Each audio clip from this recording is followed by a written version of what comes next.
They haven't got a plan for the war. They haven't got a plan for the peace, except to frustrate it. I think it might lead to disaster. This is a unique combination of a disgraceful strategic perspective that Europe has taken with a disgraceful ethical position. And that's sort of the hypocrisy of the European position. They want to fight Russia, but they want other people, the Ukrainians, to do the fighting for them, and they don't even want to pay for this. Stablecoins are part of the Trump team's plan for securing the dominance of the dollar. Europeans like to think of Donald Trump as a very stupid man. The opposite is the case. He's very cunning. This is probably one of the smartest strategies I can remember. Bitcoin will never die. I have no doubt about that. The point is that Bitcoin was never macroeconomically significant and never will be. If this thing crashes, there isn't going to be, a bailout. There isn't going to be what happened before. It would be a destruction of the financial system. Hello and welcome back to the Econoclasts, the podcast from UnHerd, where Wolfgang and I, what we do is we take assumptions that politicians, financiers, bureaucrats, journalists, many of you out there, have been convinced are self-evident truths, and we expose them as intellectually flimsy and even potentially dangerous. So, hello Wolfgang, great to see you again. What false orthodoxy shall we disparage today? Hi Yanis, good to see you too. Today I'm going to debunk the orthodoxy that the ongoing war in Ukraine increases Europe's security. I will argue that this is a strategic stupidity on the scale of World War I. What's yours? My focus today will be last week's mini crypto winter, and I shall argue that this event demonstrates that, contrary to received wisdom, the crypto world is moved and shaped by an unholy alliance between big government and big finance, not by the animal spirits of free agents trading crypto independently of the oligarchic money system that they so hate. But first, let's discuss Russia and Ukraine. The orthodoxy specifically is that Ukraine protects our security and buys us time to upgrade our armed forces. This is a very cynical orthodoxy because Europeans have realized that they're not ready to defend against Russia should there be the calamity of a war, of a direct confrontation. So Ukraine is very much a proxy war, and some European strategists think it should go on for as long as possible until we are ready. This explains why Europeans are continuously frustrating peace plans.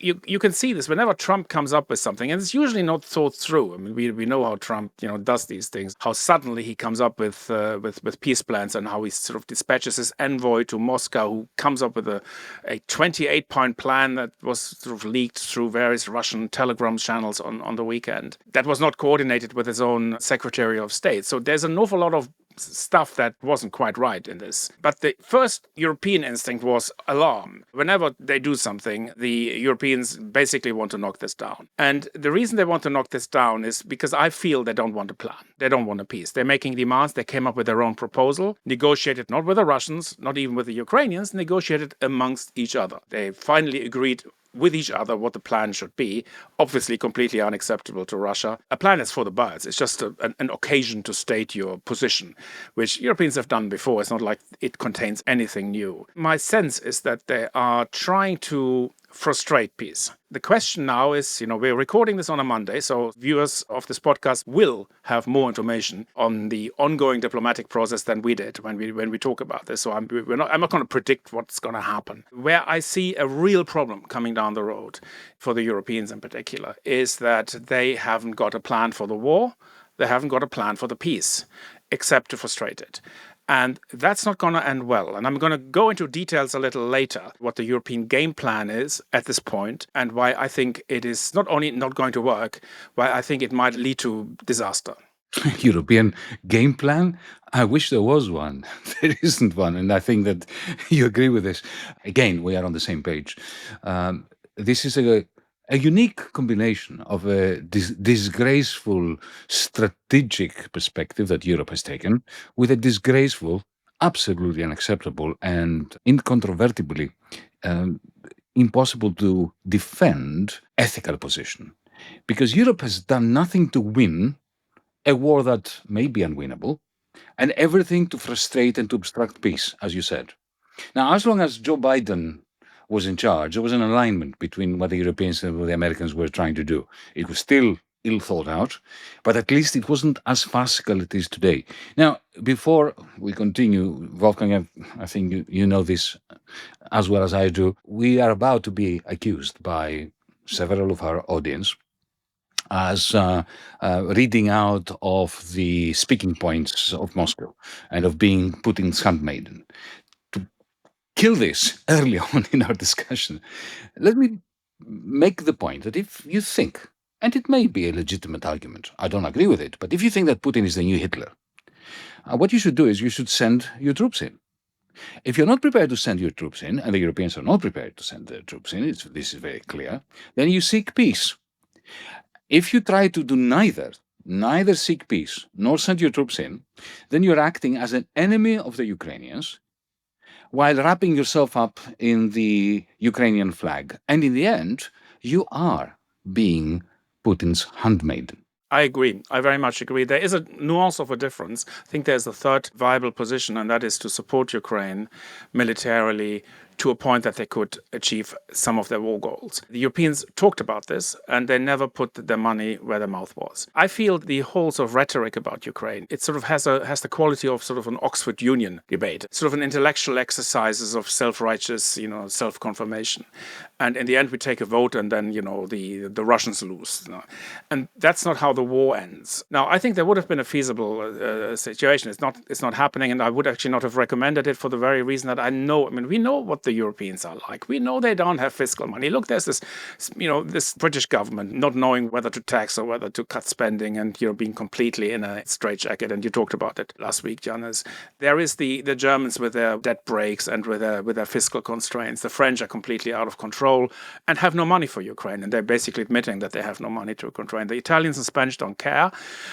This is not a policy. To do this properly, we would probably have to spend about 150 billion militarily each year to match what Russia is spending. 150 billion each year. That's, for countries like Germany, like 30, 40 billion. For the UK, maybe 20 to 30 billion. This cannot be raised through debt, because this can continue for a long time. It could be raised through a mixture of taxation or spending cuts. But it would have to be a realization that it costs us money. It is a political decision. We would have gone to our electorates and have said, look, this is an important thing. You're all in favor of helping Ukraine. We see this in the polls, but you actually have to put up your money. And that's sort of the hypocrisy of the European position, that they want to fight Russia, but they want other people, the Ukrainians, to do the fighting for them, and they don't even want to pay for this. And this is why it's failing. And I actually talked about this game plan at some point. It's about the Russian assets. The game plan is to sequester the Russian assets, which would buy them 2 years of support for Ukraine, but not of the scale that I mentioned, because the Russian assets would only be 130 billion for 2 years. The fiscal spending is made half of military spending and half of other stuff. So only about half of the money would be used for defense. That's not enough, not nearly enough. I mean, we're looking at gaps between this spending and the Russian spending on defense of several times the proportion, and the Russians are several times more effective. Their cost of producing ammunition tanks is much, much lower than ours. So if you compare the sort of bang for the buck type spending, the Russians are outspending us on a scale of 1 to 5 and 1 to 10 on the current commitments. In the summer, the European contributions to Ukraine have collapsed. They used to be 4 billion euros per month on average. They're now at 1 billion a month. This is a complete disaster. The emperor with no clothes, basic a scenario. There's the Europeans still fuming, still pretending they're counting their matter in the world because they have 500 million or 450 million people. They have a single market, but they haven't got it. They're weak. And it's a weakness that was chosen. It was a self-imposed weakness. So there are 3 options. This option is excluded. So fighting Russia, which is what you said, committing your own troops, that's not going to happen. The European, revealed preference. The Europeans will not fight Russia. So the peace is the only chance, and the only person who can impose peace is Trump, because Trump is the only Western leader who has diplomatic channels open with Russia. One of the things the Europeans did in 22 is they cut off the diplomatic channels. They tried for a while. They talked, the famous telephone calls that Macron held with Putin that ended up nowhere, and that actually cost him votes in his election campaign. They basically cut it off, and there was no more no more channels of communications. And this is something you do in war. You keep up channels of communication. This didn't happen in Europe. There is very little understanding. This is why the Europeans are negotiating with each other rather than with the Russians. The European position is weak, is not supported by money. And it is supported by someone else's money, which is the Russian assets. And there are a lot of questions. And I think one of the things that Trump will do, he will kind of double cross the European strategy on the European assets. And one of the points in this leaked 28-point plan, and by the time this recording is out, that might be a 35-point plan or a 15-point plan, who knows? But one of the points in it was that these assets should be unfrozen. And the Europeans are severely resisting it because, this is how they wanted to finance their support. And Trump is essentially cutting off the financial idea that they had. It's a stupid idea because it is a theme from the underworld of structural finance, the same kind of instruments that brought us the global financial crisis, designed to fool electorates about where the real risks lies, because ultimately the money will be paid for by the European taxpayer. There's absolutely no doubt about that Russia will not pay it, because it is premised on the idea, that's why it's called a reparation loan, it's premised on the idea that Russia will lose the war and that an international court will condemn Russia to reparation payments. Given where we are today, that's delusional. Of course it is. And look, let me try to sum up for our audience's sake the three main moves that Europe took from the beginning in order to preclude peace. The confiscation of assets and the demand of reparations, as you mentioned.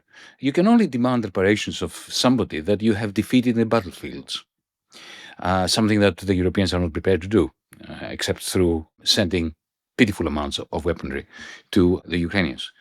The second move was to demand the recapture of captured land through diplomacy, something that you don't need to be an expert in geopolitics to know that it is ludicrous.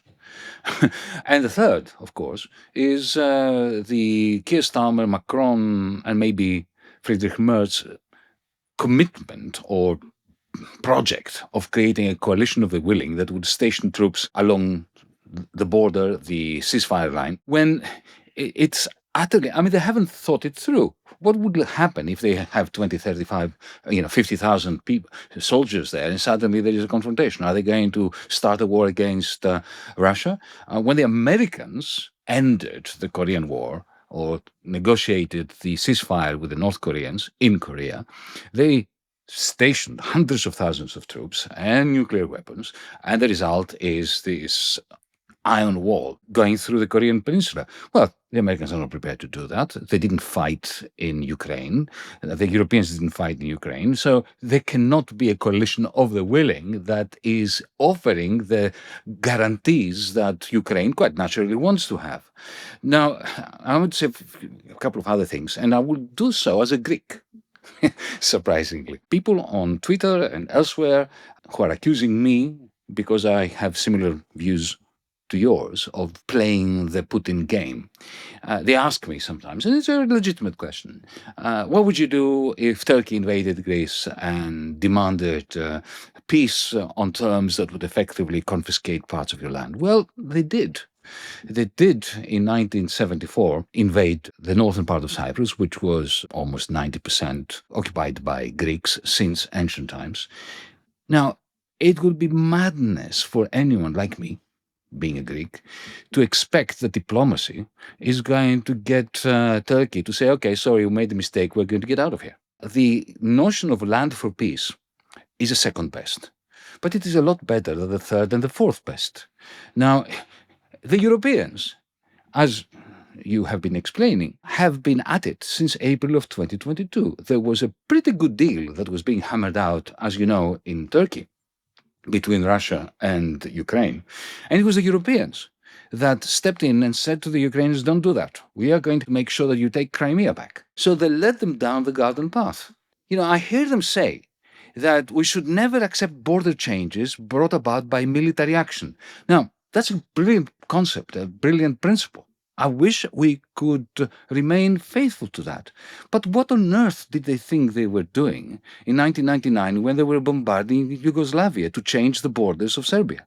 They changed the borders of Serbia to some extent by pushing the Serbian border back beyond Kosovo through military action. Now, this duplicity, this hypocrisy, it is absolutely astonishing. It is as if they're giving arguments to Putin. Not only are they giving arguments to Putin, of course, but through this obstruction of peace, they are making him more and more dominant within the Russian Federation, which is a terrible outcome for Russian Democrats. You're absolutely right, and I think there is I also get this pushback, and people think that I'm doing Putin's bidding, and which absolutely is not the case. I mean, I was probably one of the very few German journalists who pushed back against Nord Stream 2 before it became popular to push back against Nord Stream 2. I pushed back against it in the last decade before the war. Europeans are people who go into process. They don't do strategy. You once said that at an ECOFIN meeting you were told that we don't do economics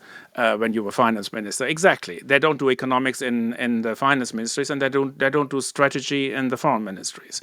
And it is because what we do in Europe, we do process, we do procedure, we do the next meeting. And this is how we come up with stuff like these peace processes. We have a view, we have a sort of a position that we all agreed on, that Crimea must be returned, and therefore we reject the peace plan. Strategic people, would think about it differently. The plan that they negotiated that was on the table in Istanbul in 2022, in the spring of 22, was better than the one that they're getting now. With each passing year, the plans, it will get worse. So I think a point I would like to really press home to viewers of this podcast is that we are going to cause damage to ourselves in the way we are acting, and that the idea that Ukraine is protecting our freedom is not true. And increasingly, I see Ukrainians no longer believe this. I think Ukraine has become very cynical about the Europeans and saying, look, you want us to fight, you want us to die, but you're not supporting us. So this is not a deal. And I think they're right. I think this is something that is, as I said in the beginning, a one of these strategic catastrophes that Europe sort of enters from time to time in its history, and this could well be another one. Well, Ukrainians have every reason to beware Europeans bearing supposed solidarity. Like we Greeks learned the hard way that when the word solidarity is being used in Brussels for us, it really meant stagnation and going back decades. I have it on good authority, Wolfgang, that an argument was discussed in Brussels in the last few days that if peace were to break out in Ukraine following Trump's intervention, this would be a terrible thing for the military Keynesian policy of rearming Europe. And therefore, yet again, you see the hypocrisy wrapping themselves in the Ukrainian flag, but not giving a damn about the real prospects, the really existing prospects of Ukraine. I think on this note, we'll wrap it up. I think Yanis and I are in broad agreement.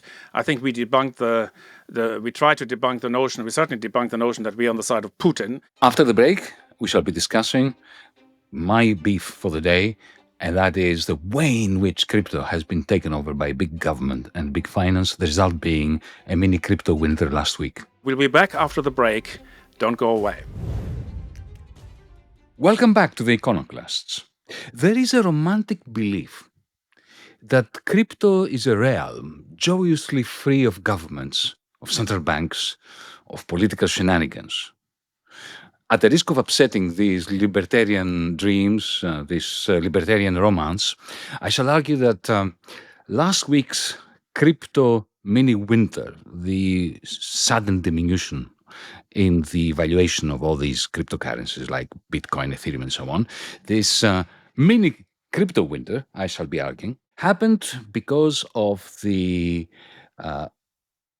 endless march of stablecoins. A march that has meant that the crypto universe has been taken over, that it is moved and shaped by an unholy alliance of big government and big finance. Let's look at the events of last week. Why did Bitcoin, Ethereum, and the rest of the free-floating cryptos crash? It's not hard to discern the reasons. Wolfgang and I have already dedicated a podcast to stablecoins like Tether. And no doubt, Wolfgang, we are going to return to the issue of stablecoins again and again, to cryptocurrencies that are pegged effectively mainly to the dollar. Now, you and I, Wolfgang, agree that stablecoins not only undermine the libertarian dream of apolitical money, the dream that Bitcoin originated. But we have also warned in our articles, but also here in the Econoclasts, that stablecoins are destabilizing and will most probably be the reason behind large-scale financial crisis in the future. But why am I saying that big government is behind all this? Because they are. When the Trump administration pushed the so-called Genius Act through Congress, they effectively legitimized stablecoins in order to deploy them as instruments that allow them, the American government, to borrow more and more cheaply. How did they do this? You know, every dollar you use to buy Tether or Circle, any of these US dollar denominated stablecoins, those companies use to buy American debt, government debt. In short, Congress gave the states seal of approval to stablecoins like Tether, even going so far as to forbid the Fed, the American Central Bank, from challenging Tether, Circle, and any newcomers in this stablecoin market.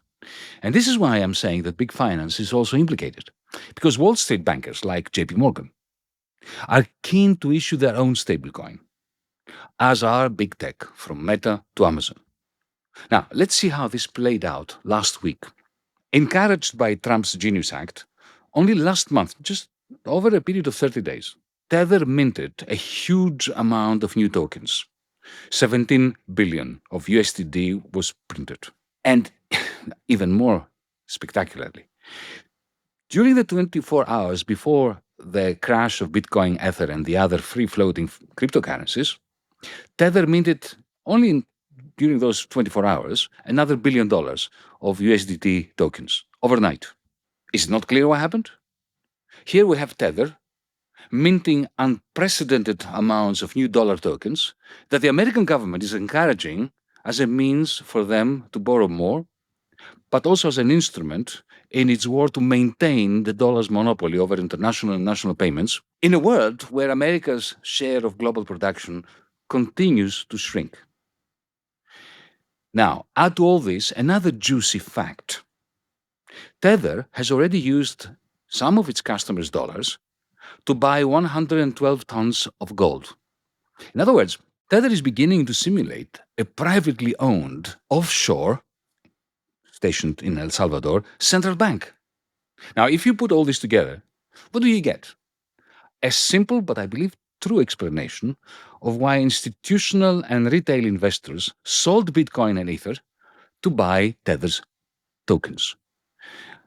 Wolfgang, what do you think about my hypothesis? I'm not so sure. I think we may have probably for the first time sort of a bit of a disagreement here. We agree on stable coins. From my understanding, the crash, well, the mini crash of Bitcoin, it's down by about a third, is the result of investors having to liquidate their riskiest assets. There's a lot of people who fear a broader tech crash. I'm not sure they're right, but there is certainly wobbles at the moment that this might happen. I think it will happen eventually. I don't think it's about to happen anytime soon. And what happened is through the Bitcoin ETFs, the BlackRock ETF for Bitcoin, this made it a lot easier for investors, for normal investors, but also institutional investors to actually pile into Bitcoin. Because previously Bitcoin was only sort of accessible through the internet directly. You had to sort of create wallets with secret passwords. This is not sort of the world of investment. This is a world for, as you mentioned, the techie investors that started the whole thing. But it's not a world of professional investment. So I think what happened is the fact that Bitcoin became part of the sort of the tech race, the part of the tech. It became a tech investment. It wasn't really in the market where gold is, even though it's a very similar type of asset. It is supply constrained. It has no sort of industrial uses. I think it will probably continue to fall a little bit because there's this process of unwinding risky positions still going on in the sector, and people are more, they're still bullish on AI because AI is real stuff. It will gain real profits, as we saw with the profits of Nvidia last week. With Bitcoin, it's very hard to make a tech case for Bitcoin, and that's why people who sort of erroneously entered into this kind of gotten out. And I think I would call this sort of a healthy correction. I don't see there are some investors like Cathy Wood who thinks that Bitcoin will rise to 1.3 million price from where it is today. So it's about 86,000 today. This is delusional. It's not, Bitcoin is not a tech stock. But it still has potential to solidify itself. In 2021, during the pandemic, the price of Bitcoin over a period of 6 months fell by over 70%. Now, that was a real crash. And people predicted that Bitcoin would be finished. I remember there were a lot of economists, European economists in particular. The European economists hate Bitcoin like nothing. And they predicted that this was the end. And then they were kind of shocked, to learn that the price of Bitcoin had rebounded to 30,000. And then nowadays it then went up to 100,000 and it peaked at 125,000. So this is like something they had not expected. I expect it will rebound again. And there is obviously an interaction. I don't want to deny that people dumping Bitcoin by stable coins, and that may come from the same portfolios, but I don't think this is the main driver. I think it's a factor in it, and I think people reported this, and I saw these reports myself. I think the main driver, that, as far as I can tell, was kind of an early tech meltdown. Well, it's good that we have some measure of disagreement. Look, where we don't disagree is that volatility has spiked recently. Because of this ubiquitous talk about an AI bubble. It's no longer an everything rally. Some things are going up, some things are going down because of this volatility. And in this context, Bitcoin was always going to be suppressed in terms of its dollar value. But there is clearly a drift from Bitcoin, from Ethereum to stablecoins. And my view is that the imprint, the seal of approval that stablecoins got from the Trump administration, and the fact that everybody now knows what some of us were saying, you, me, others were saying a year ago, that stablecoins are part of the Trump team's plan for securing and effectively reinforcing the dominance of the dollar payment system across the world.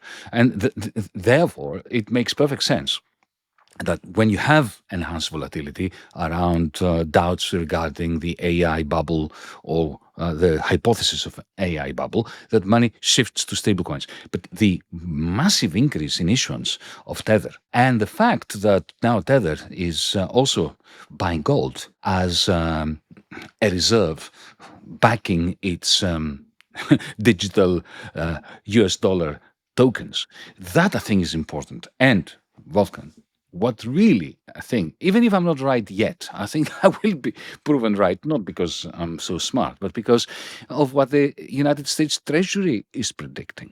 The US Treasury, a few months ago, predicted that with the Genius Act, they were talking up their own Genius Act, and they were saying, as something that is positive, they were predicting that 6.6 trillion American dollars will shift from plain vanilla American bank accounts onto stablecoins like Tether. Just that prediction is enough to cause a flood into Tether. So essentially what I'm saying is Bitcoin will never die. I have no doubt about that. Anybody who said that Bitcoin will die just don't understand, or actually do it out of hatred for Bitcoin. They're not doing it out of some kind of legitimate intellectual analysis. But the point is that Bitcoin was never macroeconomically significant and never will be, whereas stablecoins, as a result of this alliance between big government, Trumpian big government, and big finance and big tech, is going to become both a tech stock and a financial instrument of the establishment. Yeah, I think on this point we agree. I heard Stephen Miron from Trump's former economic advisor, who's now a member of the Federal Reserve, predicting an issuance volume of stablecoins of between 1 and 3 trillion between now and the end of the decade. And that sort of chimes with the Treasury's estimates of 6 trillion. Now, we have to sort of put this into perspective. The QE by the Federal Reserve, the quantitative easing, during the pandemic, the number of sort of the stocks they bought, the bonds they bought, the government bonds they bought during that period was only 3 trillion. So if you consider that, this is a macroeconomic, you're absolutely right, this is macroeconomically relevant. We're talking trillions, not billions. We're looking at a massive expansion of the US supply of debt and demand for debt. And it will be tokenized. And tokenization is going to happen pretty much to everything. It's going to happen to stocks and shares. Not in Europe, because we're Europeans, we don't do this kind of thing, but the Americans did this. So we will see a flood of debt issuance and of debt securities. And that alone will sustain the role of the dollar. It's the game plan. And when people hear Europeans like to think of Donald Trump as a very stupid man. And, the opposite is the case. He's very cunning. This is probably one of the smartest, not one I approve of, and I think we're probably both in agreement with, but in terms of, deviously smart strategies, I can remember in my lifetime. The idea of, you got to come up with stuff like that. I mean, I don't think that you and I would have come up with that. We saw it when it happened, but this is really smart. And, we don't have anyone like that in Europe. I don't think the Chinese are that smart either. I know that he's got a lot of smart people in the Treasury, and they actually make the Trump agenda work. On its own, it would probably not work. But it's through this sort of massive expansion of US debt. And it's not just that the key states that it maintains the dollar's lead. It also means that it will usurp other fiat currencies. I think the euro is much more under threat from US dollar stablecoins than from innocent cryptocurrencies like Bitcoin. Bitcoin, you're right, is not a macroeconomic thing. It's even if its value were to raise to 1 million, it will still not be a macroeconomic thing. Actually, the opposite. The higher its value, the less macroeconomically significant Bitcoin is, for obvious reasons. Look, the geopolitical and international implications are absolutely enormous. For UnHerd, I wrote an article in which I was making the case that for Trump, everybody was talking about the tariffs, but stablecoins and crypto were the real spear with which he was going to battle in order to maintain the exorbitant privilege of the United States. And of course, if he succeeds in doing that, it will be at the expense of financial stability and of world development. But this is why I'm an opponent of Trump. But like you, I dismissed as idiotic the Europeans who claimed that the Trump team are a bunch of idiots. Now, from this global perspective, there's the United States. We've already discussed what's going on there. Then there is China. There is the rest of the world, and of course there is Europe. Now, the Chinese are not lesser minds than the Trump team. There's no doubt in my mind about that. They're very cautious. They're playing a very adult game.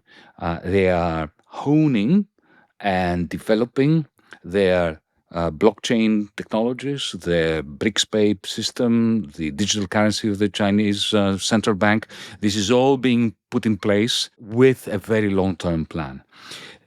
The problem is smaller nations in Europe. I was in Malaysia recently speaking to members of the government, and they are panicking because US-denominated stablecoins like Tether are reducing their degrees of freedom to conduct monetary policy. It's happening in Europe as well. We already discussed this in the previous podcast. Europe's determination to neuter our own digital euro on behalf of the French and German bankers, primarily, is a gross dereliction of duty. They have no idea what tsunami is coming our way from that. But you see small nations trying to be a bit smarter than the Europeans. For instance, did you hear that in Kyrgyzstan, the government just launched a stablecoin that was backed by its own gold reserves? So I'm not saying that this is a solution or that it's particularly clever, but you can see that there is more intellectual life in Kyrgyzstan than there is in Frankfurt or in Brussels. In Brussels, they've tried to frustrate it because the banking lobby intervened. I supported the ECB's plan to launch a digital currency for precisely that reason. The ECB understands this. The European Parliament doesn't understand it. The European Commission doesn't understand it. They don't understand the full threat that's coming our way. Now, the interesting thing is I also agree with you that the Chinese are playing a long game. And that's, when I said that they were smart, I didn't mean that this was the right strategic decision to take for the United States, because I do ultimately think it will be self-defeating. It will not be self-defeating this decade. It will probably happen after a long delay. Remember the last global financial crisis? That didn't start in 2007 or 2008. It built up. These subprime mortgages were actually created in the 1980s. It was only in the early 2000s that they took off and became a financial stability threat. And the same with stable coins. This could take 10, 20 years. But if this thing crashes, the Western financial system will crash. There isn't going to be, a bailout. There isn't going to be what happened before. It would be a destruction of the financial system. And the Chinese system would then be, it would then have mostly decoupled from the Western system in that at least from its exposure to the risk. So that's why I think in the long run the Chinese are smarter than we are. I remember as a young journalist I covered German industry and I met in that period a lot of sort of older industrialists, and they, I was not part of never particularly fond of the German industrial establishment. I felt they were rather conservative, but they had one quality. They had the quality they were long-term planners. And then a new generation came in, and they were more sort of like financial market oriented and more modern, and they became shorter and shorter in their orientation. Today, German industry is one of the most short-term oriented people. I mean, they're even shorter term in many respects than some investors, some financial investors. And I think that's sort of a quality that the Chinese have preserved. I don't think the Russians have it. I think the Europeans have certainly lost it in policy making. In Brussels, it's hopeless. It's just short term. It's just about the next move. And the Chinese will ultimately prevail on this thing. I agree, and it will be a bubble of a kind we have not seen before. Well, as UnHerd is based in Britain, I think we shouldn't ignore the Bank of England's similar failure to take into consideration what's happening in the stablecoin world and to do something about the digital pound, which I believe they discussed, they researched and quietly dropped as a priority. So, the United Kingdom also doesn't have much to be proud of in terms of their capacity to keep up with the developments that are coming to us, like, as I said, a tsunami out of the Trump administration. I'm hearing that they are actually maybe reconsidering that precisely because of what happens in the United States. I think that your description was right. They did. They came out against it. The House of Lords in the UK came out massively against it in a report. This is a game-changing event, what's happening in the US. And eventually, Europeans will sort of catch wind of it too, that they need to have their own digital currencies in order to protect themselves against it. What they don't understand is that American bankers, Wall Street bankers, are going to benefit from US denominated stablecoins, whereas the bankers in London, in the city of London, in Frankfurt and in Paris, who are fighting against the digital pound and against the digital euro, are the ones who will, in the long term, effectively be shooting themselves in the foot. But, strategic impotence has been part and parcel both of the United Kingdom and of the European Union for a while now. And Brexit hasn't changed that. I'm very pleased we had this discussion. We will come back to stablecoins. There's no doubt, because even if we don't want to talk about them, they will want us to be immersed in discussions about the kind of mess that they will bring about across the world, not just in Europe and in the United Kingdom. That's it for today. We'll be back next week where we will be debunking 2 other myths. Until then, don't forget to rate, like, and subscribe to the Econoclasts.